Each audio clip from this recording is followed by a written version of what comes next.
Every mage's worst nightmare has arrived in League of Legends. Her name is Mel, and she's about to teach everyone a lesson in friendly fire. Mel is without a doubt one of the most anticipated champions in a long time, and it's all due to her Reflect that everyone is going to hate playing against. Whether you want to be the one destroying your opponent's fun playing as her, or you want to learn how to play against Mel, we've got you covered in this guide. We'll walk you through everything, starting with a full kit breakdown so you understand every detail of how her spells work. Then a framework for how you'll approach the lane phase, combos, and tips to make even better use of her spells, and then at the end we will break down every detail of how her W works so you know how to abuse it better than anyone, or how to outplay the Reflect when against her. Our goal is to make picking up new champions as simple and seamless as possible, so you can start winning games instantly. But that's not all we do. At skillcapped, we are by far the best educational platform for League of Legends out there. We do what no one else can. We take the knowledge that challenger players have and filter out all the nonsense that only works in their elo. Anytime challengers talk about win conditions, draft advantage, or coordinating with their team in any way, it's completely useless to the average player. Advice that only works when you have good teammates doesn't help you climb, so we only teach you what actually works in your own elo. We've proven it works because we offer a 5-division rank up guarantee. If you don't improve while actively using skillcapped, you get your money back, no questions asked. No other website would dare offer that, and yet we've been around for years, and that's because we know what works and our customers get exactly what they need. If you're interested in improving fast, use the discount link below after the video. Anyway, let's get back to Mel. When first picking up Mel, you will immediately see how simple she is to play. She's almost on the level of Annie in terms of how easy she is to just lock in and do very well on, even if it's your first game ever as her. That doesn't mean that there's nothing to learn though. Understanding the nuances behind her abilities and how to properly use them is what will allow you to become much better at her. Let's start with her passive, Searing Brilliance. There's a lot to unpack here, and the more you understand about her passive, the better you will perform. Both Mel's abilities and basic attacks will apply a stack of Overwhelm to her targets. Basically, this stores magic damage on her opponents. If the damage stored is ever greater than the remaining health your target has, they will instantly die. There's quite a bit of things to cover in regards to this passive, so let's break it all down bit by bit. First, casting an ability will buff your auto attacks with 3 stacks of your passive. If you auto, they will all go onto your target. You don't need to auto weave between every spell though. You can store up to 9 stacks, so you can apply them all in one hit.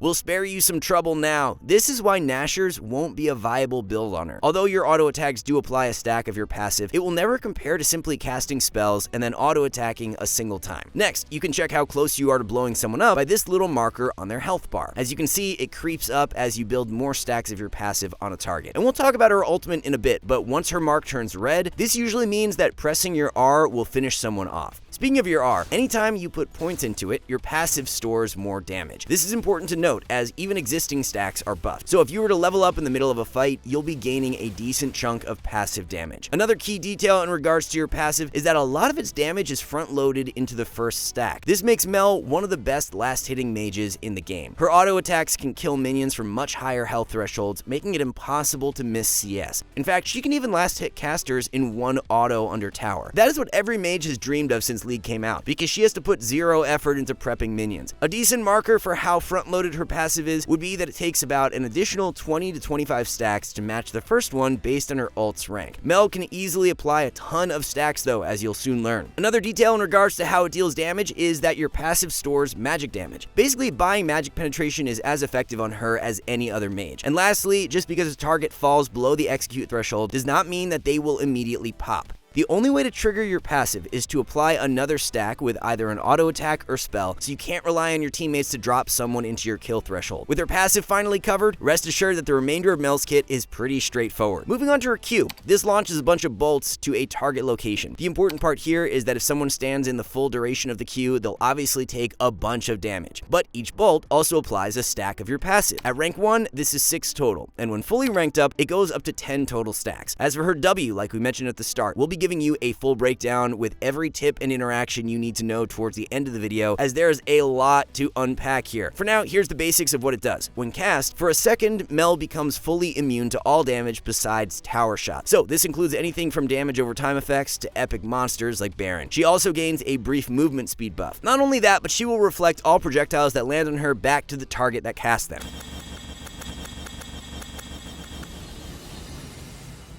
This is obviously an extremely powerful ability, but it does have a lengthy cooldown early into the game.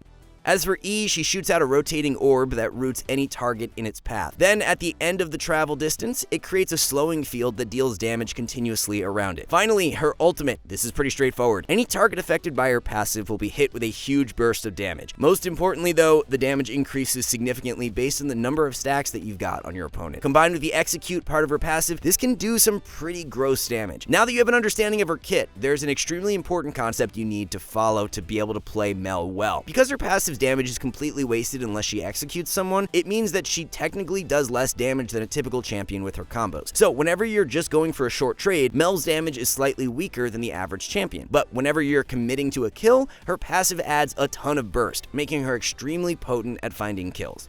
So what does this mean for you? Well, let's start with the early laning phase. Before you have access to your ultimate, Mel doesn't have a lot of kill securing power, so all of your passive's damage is going to be wasted for the most part. Although this means that you're unlikely to score kills early on, it doesn't mean that Mel's laning is weak. She's going to be one of the most obnoxious champions in the game because her Q has an absurdly long range. If you thought laning as a Victor with Aerie was bad, you haven't seen anything yet. Mel can harass from extremely far away with her Q, which has an instant cast time. It's impossible to miss, so there is almost zero counterplay to it. And so Mel's main goal during levels 1 through 5 isn't to score kills, but mostly to fish for rune procs with her Q. Arcane Comet, Scorch, Aerie, First Strike, Mana Flow Band, whatever combination of runes you're running, you simply want to use Q on your opponent whenever their cooldowns are up. In doing so, you will ideally slowly chunk your enemies out of lane. Then, once you're finally level 6, you can start looking for more kill opportunities, since you'll actually have the killing power to finish someone off. To make sure you score as many kills as possible, there are some key combos and ability tips you'll need to know, so let's break down the most important info you need. First is your most bread and butter combo, E into Q. Your E's snare will keep someone locked down, so all of your Q's bolts land on the target for a huge chunk of damage. You do need to keep in mind that your E actually travels a fixed distance though. It will always move this far away from you. This is important. If you cast your E where it only travels past someone, you will still root them, but you're missing the damage from the zone at the end. Not only this, but each tick in that zone applies a stack of your passive. As you can see in this comparison, you're missing a substantial amount of damage, but you're also losing out on your passive stacks. A well-placed E will generate 15 stacks, whereas a poorly placed one only generates 8. This can definitely be the difference maker between you scoring kills or not, especially early on when every bit of damage matters. So you really want to get in the habit of not immediately throwing your E in fights. Make sure you properly distance yourself between you and the enemy so you get the full benefit out of the spell. Speaking of value though, the most important skill you can develop as Mel is maximizing your passive stacks on someone. This is obviously because the execute goes up, but also because your ult deals way more damage per stack of your passive. As Mel, it is extremely important that you click on your opponents every time you're in combat with them and that you track your passive stacks on their debuff bar. Knowing exactly when your passive is going to run out will let you make informed decisions about how you can maintain it. One of the more interesting decisions you can make is committing your ultimate to doing so. Since your ult has no range, you can keep up your passive even from really far away. You can even stretch the timing on this by using the debuff panel above. Try to use your ultimate at the last second before your passive runs out so you can maximize the amount of time you have left. This tactic is especially useful early on when your abilities still have lengthy cooldowns. Trying to chase someone with only auto attacks can be dangerous, so using your ultimate to maintain your passive while you wait for cooldowns is a great tactic you'll use fairly often. Another ultimate combo Mel has available is based on the fact that she has to stand still to cast it. Similar to a Lux who uses flash during her R's animation, Mel can do the same. The best way to use this is to stand next to a wall before casting your ult. If you do so, you might bait the enemy team into overcommitting to try and kill you, but by having this combo ready, you can bait them in while staying safe the entire time. And finally, another flash combo you can keep in mind is an input buffered E before flashing. Like many other spells, your E will travel to where your cursor was before flashing. You can use this to try and catch someone off guard from farther away. Or you can also use your flash to disengage and land a max range E to get the benefits we discussed before. Alright, now let's get into the most important part of Mel's kit, her Reflect. First, we'll cover how it works, and then we'll talk about the counterplay options both sides have. This way, whether you're playing Mel or against her, you'll know how to properly play around this extremely powerful ability. The most important thing you need to know about her W is that it only reflects projectiles back to your opponent. Basically, anything that looks like it flies towards you is probably a reflectable spell, and anything that spawns from the sky or ground is usually not reflectable. It functions very similar to Yasuo's Wind Wall or Braum's Shield. Spells that can go through those abilities won't be reflected by Mel. That being said, you are still blocking any damage you take for 1 second, so it's still pretty useful against every single champion. Another important detail is that her W doesn't just reflect a spell back to the enemy, it also applies stacks of her passive. Usually, this will only be one stack per projectile, but reflecting abilities that fire multiple projectiles, like Kaisa's Q, Heimer's W, or Misfortune's ultimate, can apply a lot of stacks of her passive. Not only should you be aware of gaining passive stacks, but also of how the damage reflect scales. At level 1, it deals less than half of the original spell, but this ability scales with ranks and ability power. So a level 18 Mel with a full build can deal over 100% of the original spell's damage. Oh, and it also converts the damage to magic, which scales off your penetration. Needless to say, that's pretty strong. Alright, now that you've got an idea of how the spell and damage works, let's talk counterplay. Playing as or against Mel is all about reflecting a spell at the right time, or trying to avoid that from happening. Understanding what both sides want to do will give you key insight into how to play around the reflect, regardless of what side you're on. First, although we compared this ability to Yasuo or Braum's walls earlier, we'd actually recommend that you think about it closer to Fiora's parry or Fizz's playful trickster. Those abilities, if timed properly, can negate an opponent's spell while also being offensive at the same time. To get value out of those abilities, you ideally want to dodge something while also hitting the spell at the same time. So, for example, if Fizz uses his E to dodge a spell but doesn't hit you with it, it doesn't feel so bad, right? It's annoying, but not the end of the world, since you're basically trading one spell for another. Using your reflect or baiting it out of Mel will work similarly to fighting against Fizz or Fiora. If you ever put them into a position where they have to guess whether you'll use a spell or not, the Fiora and Fizz are usually at a disadvantage. This is a similar issue that Mel faces. If someone is ever on top of you as Mel, it puts all the initiative in your opponent's hands. Unless you have Faker's reaction time, you will have to guess when they cast their spell or not, and that obviously puts you at a disadvantage. But you're not always against melee champions. What about versus ranged ones? Again, let's consider the counterplay. If Mel reflects an ability with a 10-second cooldown, but doesn't hit the return damage, she will have lost out on the trade. This is because that spell will come back up faster than her reflect. Therefore, what ranged champions will want to do versus you is throw a spell, baiting you to W. Then they will immediately move backwards and start juking, so that the return spell is unlikely to hit. As Mel, one of the best counterplay options you have is simply running into someone when you press W and using the movement speed burst it provides. If you're close enough, there is zero possibility for someone to dodge the reflected spell. This creates some decent mind game opportunities where the enemy range player wants to kite away from you, but you want to run into them instead. Next, just because someone isn't throwing a skill shot at you doesn't mean it can't be used against them. Mel can be a lifesaver and tank enemy skill shots for her team, reflecting them right back. You could also even get tricky and flash into a spell that wasn't meant for you. And speaking of unintended targets, a final interaction to be aware of is that your W will always reflect the spell to where the caster was standing at the moment of impact. This is usually a straightforward interaction, and you don't have to think about it too much, but there are certain movements where you can redirect spells to another target. For example, as Mel is being engaged on here, the enemy Morgana throws her Q. This is clearly not going to hit Mel, but Mel walks back into the binding to reflect it, and that's because Briar was right on top of the point of impact. Even though the binding will travel to Morgana, the hitbox will obviously hit Briar before then, shutting her down, and this lets Mel chunk her for around half her HP. It goes without saying that Mel's W has an extremely high skill ceiling that will make her extremely fun to master. But you can also just turn your brain off and press it whenever a spell is coming your way, and you'll do just fine at the start. Anyway, that's all the information you need to start playing Mel immediately. Thanks for watching, we'll catch you next time.